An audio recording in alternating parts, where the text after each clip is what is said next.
Hello, my loves, and welcome back to a little bit of Fluffenhammer adjacent. Now, those of you who have been keeping tabs on what's happening over at Games Workshop and in the worlds of Warhammer and Warhammer 40,000 will know there's a lot on the horizon at the moment. There's a lot going on in all of the various universes and game systems, but perhaps one of the most exciting, certainly for me from a personal perspective, is the reintroduction of what are now known as the Asuryani, the craft world Eldar, as they used to be once upon a time. In fact, the Eldar as they once were, way back in the depths of prehistory. Those of you who know me will realise that I'm more of a chaos boy these days. I like the various forces of chaos. I like a little bit of gribbly Lovecraftian darkness in my armies, I really do. But my introduction to the hobby was actually through the Asuryani, or the Eldar as they were known back in the depths, the early days of Second Ed. That's when I came into the hobby, when I was I think it was about 8 years old, when I was introduced into the Warhammer 40,000 universe. And the original Codex Eldar, which was one of the very earliest second edition codices, was the first book I ever bought from Games Workshop regarding the Warhammer 40,000 universe. So most of what I knew at that time came from that book. It was my grounding, as it were, and it still is one of the better books. It's so beautifully written. The artwork is amazing, and it's the book that really crystallized what the Eldar are. There was a time back in the days of Rogue Trader when they were just space elves. That's all they were. It was back when Games Workshop were just drawing on every influence they could, when they were just basically throwing stuff at the wall to see what would stick. The space elves, or the Eldar as they later became known, were just one of the many armies that actually took off. They actually gained some traction in the Warhammer 40,000 universe, and those early incarnations, the space elves and the Eldar as they became, are really interesting because you can see in them the beginnings, sort of like the primordial beginnings of what would eventually elaborate and evolve into the various different factions of the Eldar. So at that time, way back when, there wasn't really much about the craft worlds or about the various parts of the Eldar. They were basically just pirates. They were reavers out in space. They were just the remains of this ancient civilization that had once dominated the universe, but now there was little left of them. It wasn't until the Second Ed Codex when they became known as the Eldar officially, and when the notion of the craft worlds, the Elder Path, came about. But what's really interesting about that book is how they take incredible pains to remove them from their origin. So they didn't want them to just be Tolkien-esque elves in a science fiction universe anymore. They wanted them to be disturbingly alien in their natures, despite their humanoid appearance, despite the fact that they superficially resemble human beings in a kind of distorted fashion, or in an exaggerated fashion. They wanted them to be for that tension to be actually part of what they are. So they appear superficially humanoid, but that's where the similarities end. The Eldar, or the Eldari as they are now, are not human, and in fact they are very far removed from human. There are certain elements of their biology, but also just of their makeup, of what they are, that makes them very far removed from human beings. For example, they have a sensory suite, a sort of sensory system that means that they can experience things in ways that human beings can't even imagine. The depths and the heights of their sensory experience of the universe is beyond human imagination. Not even the Space Marines can experience things in the way that the Eldari can. And that is also true of their emotional lives. They tend to go for absolute extremes in their emotional lives, and they dedicate themselves to particular crafts and arts and ways of life to a degree and in a way that no human being could ever understand. It's so extreme, it's so powerful that it actually consumes them. They develop different facets of their personalities, and in fact entirely new personalities around those particular arts and crafts. So when you meet an Eldari, when you talk to them, it depends on what mode they're in as to what personality you're going to get. The coalescence of the background around the craft worlds, and the fact that the Eldari don't manufacture their weapons and their technology, they grow them from this psychoreactive material called Wraithbone. All of that coalesced in the Second Ed Codex, and it was incredible, absolutely incredible. I've always had a massive soft spot for the Eldari as a result of the background in that book. They're also the race that knows the most about chaos and about the nature of the warp and the webway and the threat that those things pose. They understand in a way that humanity does not. Well, they've seen it because, of course, almost their entire race, almost their entire species was wiped out in one cataclysmic event, which was the birth of Slaanesh, which they're responsible for. You know, at the height of their empire, they were arguably one of the most successful races in 40k once upon a time. Their civilization was once utopian.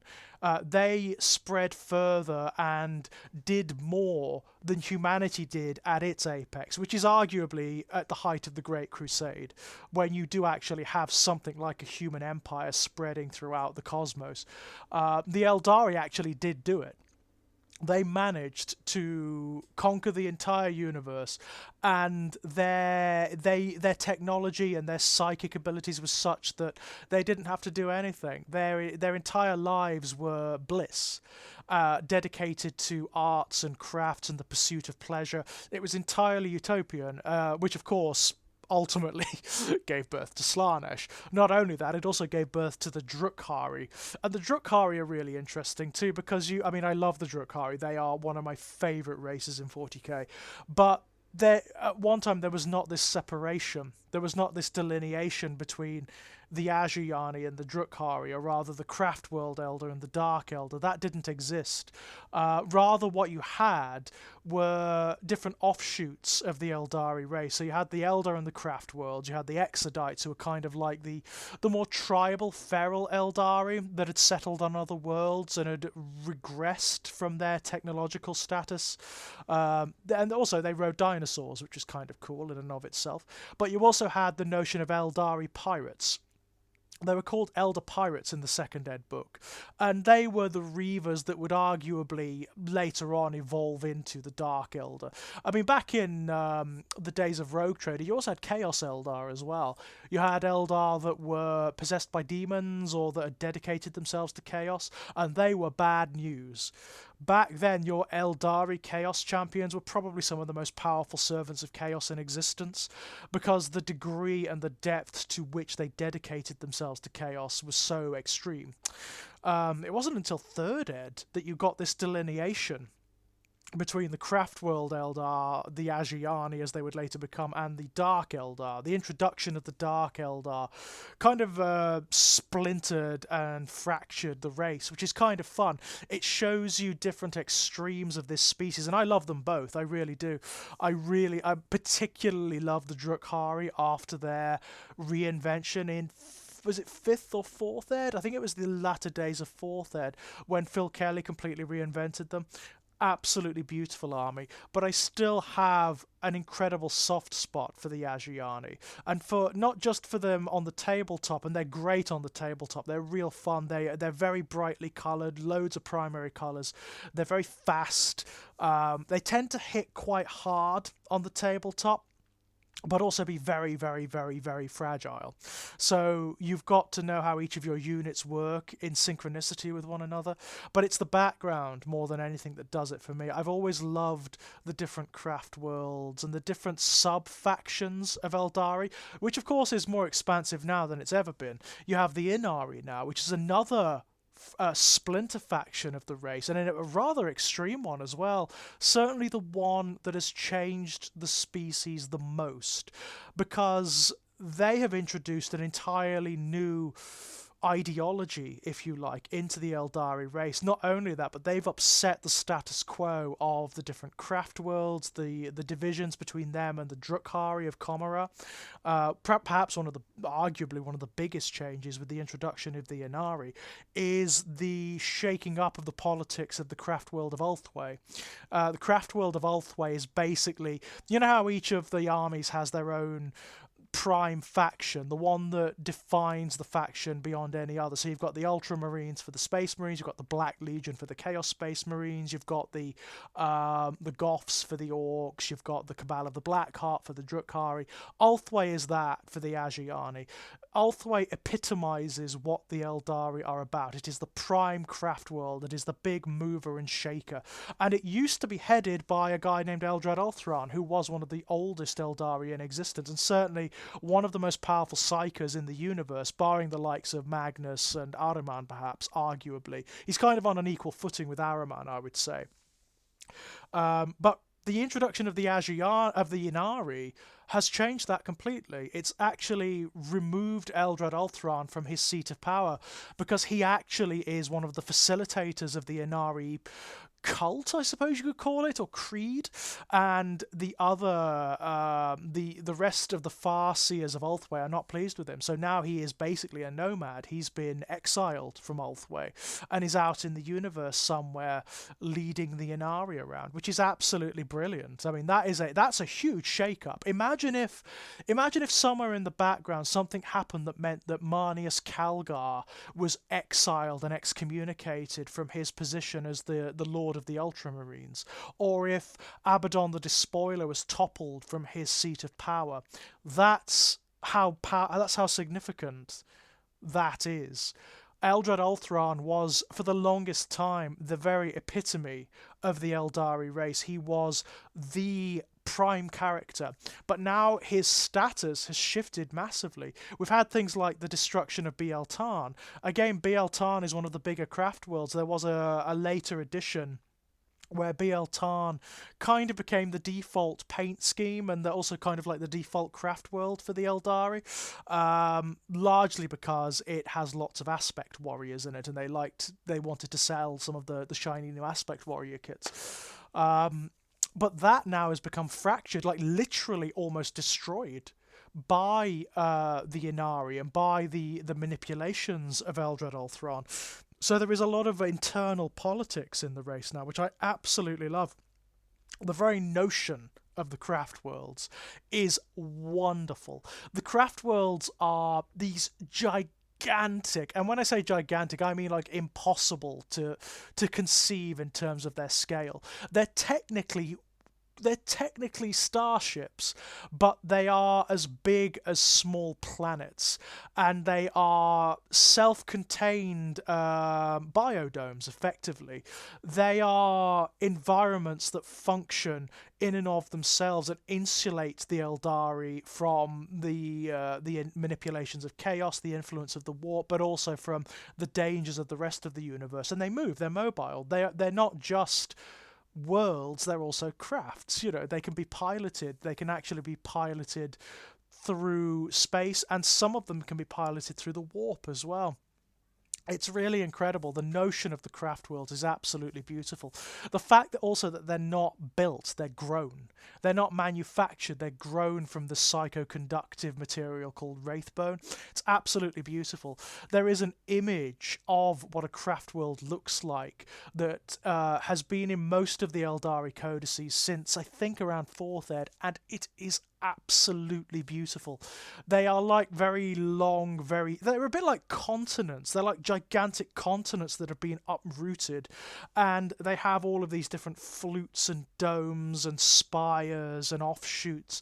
The beauty is one of the key things for the Eldari race. Almost everything in the Warhammer 40k universe is like, it's like industrial punk, it's grim dark, it's cyberpunk, flourished with a little bit of HR Giga biomechanisms and that kind of thing. The Eldari are completely different. They introduce an entirely other aesthetic where everything is perfect, everything is pristine, and it's so beautiful. It's a great contrast for the other aesthetics that you find out there in the 40k universe, and that's another reason I love them.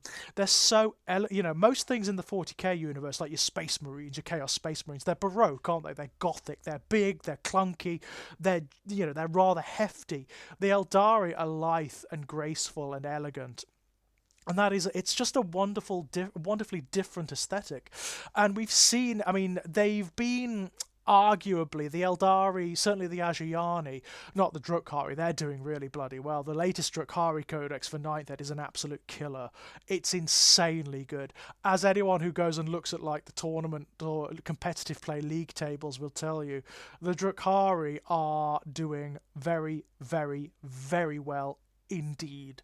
But the Asuryani have been kind of on the back foot for quite a while now. After dominating certain eras of like 6th and 7th Ed, they're kind of on the back foot at the moment. They're certainly one of the lesser armies, and in one of the big elements of their neglect is in terms of the miniatures range. I shit you not, up until recently, there are miniatures still in use in the range that were new when I first started the hobby at 8 years old.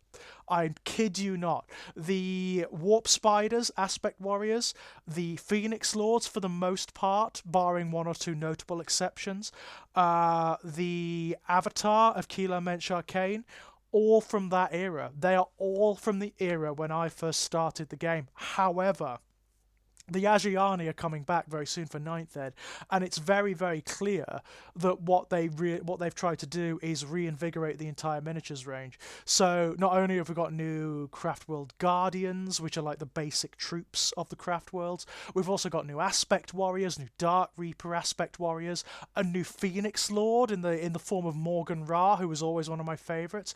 But perhaps the most exciting, arguably the most exciting, there's a new Avatar model. At long last, there's the Avatar, for those who don't know, the Avatar is basically it's a walking splinter of the Eldari's god of war.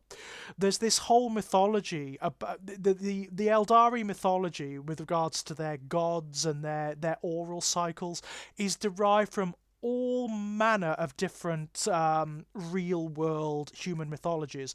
The most notable of them is Greek mythology. There's a lot of parallels between the Eldari pantheon and the stories that are part of it and the oral traditions of ancient Greece, to the point where some of the gods are basically interchangeable. So you've got a god called Vol, who's the smith god. He's Hephaestus.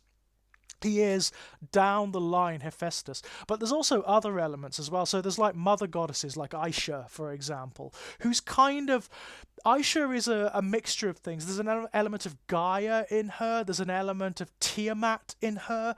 Old mother goddesses, effectively. That's what she is. She is the goddess of fertility and of...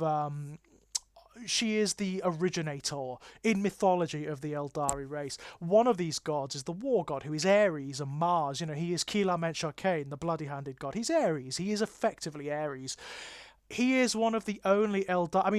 Of course, in Warhammer 40,000, gods exist. They actually do have existence in the warp, right? So the Eldari gods did actually exist at one time, but when Slaanesh was born, Slaanesh consumed them and destroyed all but three. And they are Kegarach, the laughing god of the Harlequins, Inied, the god of the dead, and Keelah Mensch Arcane, the god of war and murder and bloodshed. Keelah Mensch Arcane did fight with Slaanesh, apparently, and was shattered into lots of different splinters, and each one of those splinters came to rest in a craft world, and those splinters can be, through an elaborate ritual, like a blood sacrifice ritual, that's detailed in each of the codices, that splinter can be resurrected. So the avatars of the bloody-handed god fight alongside the Eldari. It's effectively a greater demon. It is in every respect a greater demon of Keelar Mensch Arcane, to the point whereby it has all the rules and vulnerabilities that demons have. But although its rules have always been generally pretty good, the miniature has been lacking basically since, well, 3rd ed, really. It's an old Mike McVeigh sculpt that originally was cast in lead way back when. I used to have it. I painted up an avatar when I was a kid, and it was one of the first miniatures I did a decent job on. I really liked it. But we are getting a new one, and I'm imagining the new one is going to be a big dude. I'm imagining what they're going to do with the avatar, which is what it deserves. They're going to make it into a Lord of War option, which means it's going to be really, really, really big. It's going to be the equivalent of a greater demon. It's got to be. To make it what it's supposed to be, it's going to have to be that. It's going to be the Eldari's equivalent of the Lord of War, which means it's probably going to get a bit of a shot in the arm in terms of rules as well, which is really cool. I am very, very, very excited for what's coming down the line, I've got to say. And it's going to be lovely to see the Asuryani back. They are a different note in Warhammer 40,000. They are a nice diversion from a lot of the... Although they have their own grim darkness, aesthetically they're very bright, they're very colourful, they're very dynamic, and it's a nice difference. They present a different opportunity for people and players who want something a little bit different from the setting, and I cannot wait. It looks like they're pushing them hard, just like they have done with the Necrons, the Genestealer cults, with practically every army they've reintroduced into 9th Ed. It looks like they're pushing hard to make this a viable miniatures range, and I personally cannot wait.